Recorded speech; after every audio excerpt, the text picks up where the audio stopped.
In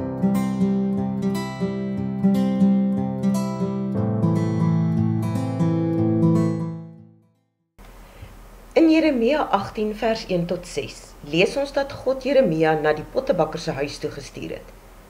Die pottebakker was besig om iets op die pottebakkerswiel te maak. Maar die houer wat hy besig was om te maak het nie uitgekom soos hy beplan het nie. Daar was iets mee verkeerd en sy projek het misluk. Die pottebakker het egter nie moed opgegee nie.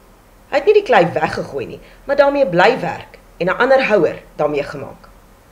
Hierdie projek het uitgewerk soos hy beplan het en hy het 'n pragtige houer gemaak. Hierdie is so 'n mooi beeld van die lewe van die mens. Almal van ons is soos daardie houer waarmee daar iets verkeerd is.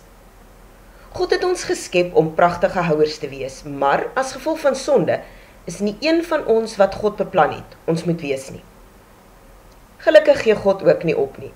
Hy het lank tevore al die oplossing vir die sondeprobleem na die wêreld gestuur en wanneer ons deur geloof vir Jesus as verlosser in ons lewens inneem, raak hy ontslae van die sondefout wat in elkeen van ons is. Dan is 2 Korintiërs 5 vers 17 waar van ons. Daar staan: Daarom, as iemand in Christus is hy 'n nuwe skepping. Die ou dinge het verbygegaan, kyk, hulle het nuut geword. Vir die res van ons lewens is God dan besig om ons te verander in die pragtige houers wat hy beplan het ons moet wees. Dag na dag is hy besig om ons meer soos Jesus te maak, soos ons lees in 2 Korintiërs 3 vers 18.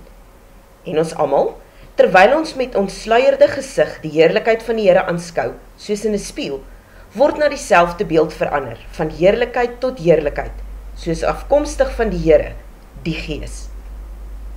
Wanneer jy weer vir jouself in die spieël kyk, onthou dat jy 'n pragtige gees binne jou het. Jy kan dit nie fisies sien nie, maar dit is die ware jy. Dit lyk nes Jesus en is een met hom. Onthou dan om vir hom dankie te sê dat hy in jou lewe ingekom het en die sondefout wat jy gehad het, weggeneem het. Sê vir hom dankie dat hy jou 'n pragtige mens gemaak het, iemand wat hy kan gebruik. Sê ook vir hom dankie vir wie jy in hom is, want dit is jou ware identiteit.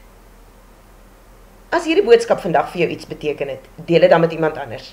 Gee dit ook 'n thumbs up hieronder en teken in op ons kanaal vir meer boodskappe. Baie seën vir jou en mag jy van vandag af met 'n nuwe perspektief na jouself kyk. Nie deur jou eie oë nie, maar deur God se oë. Jy's nie 'n mislukking nie. Jy's in sy hande, sy meesterstuk in wording. Laat hom toe om jou te vorm, om jou hart en jou lewe te vernuwe, sodat jy die pragtige skepping kan wees wat hy bedoel het.